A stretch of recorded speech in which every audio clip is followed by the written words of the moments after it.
He was exhausted, holding a crying toddler in one arm and a diaper bag in the other. Every passenger avoided his eyes. No one offered help. Then came the final boarding call. He had one chance to get home, one seat left in economy. But just as he was about to walk past first class, a well-dressed woman stood up and said 6 words that froze the cabin. "Bring him here. Sit him here." What made a total stranger do something so selfless? And who really was this woman? Stay with us, because this story has a twist that no one saw coming. It had been the longest week of Ben's life. A single father to a 2-year-old named Lily. He had just buried his mother in Boston. He hadn't slept in 2 nights. His eyes were red. His daughter was cranky, hungry, overstimulated. And now he was at the airport alone,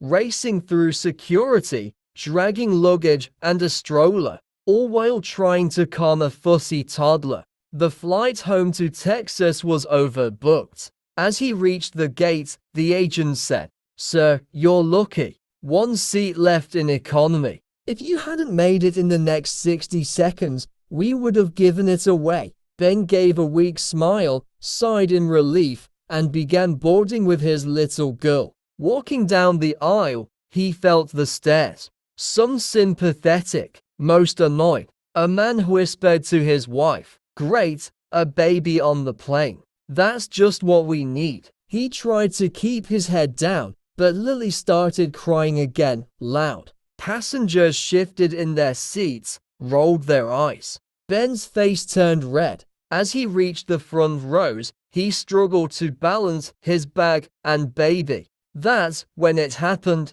A woman sitting in first class stood up, elegant, calm, maybe in her 50s. She looked directly at the flight attendant and said, "Bring him here. Let him sit with me." Everyone turned. Silence. The flight attendant looked confused. "Ma'am, you mean, give him your seat?" She nodded. "Yes, I insist." Ben stood frozen. "I can't.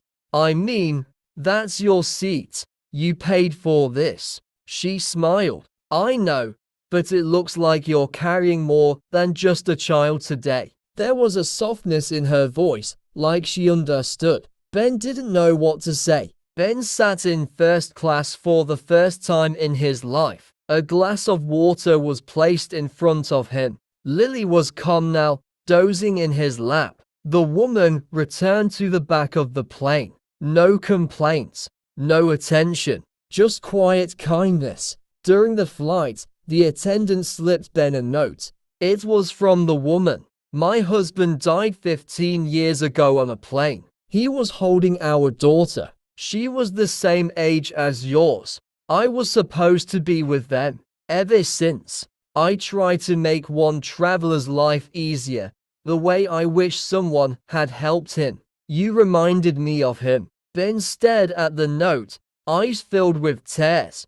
At baggage claim, Ben searched for her, but she had disappeared. No name, no goodbye. Just the note, now folded safely in his wallet. A month later, he shared the story on Facebook. It went viral. Thousands of comments poured in. Faith in humanity restored. Angels walk among us. And then a comment stood out. "I think that was my aunt. She's a retired grief counselor. She does this all the time." Ben reached out. They connected. He eventually met the woman again, this time with flowers and a thank you card from Lily. We often rush through life, heads down, eyes forward, focused on ourselves. But one kind action can rewrite someone's day or their whole journey. That woman didn't just offer her seat. She gave peace. She gave understanding.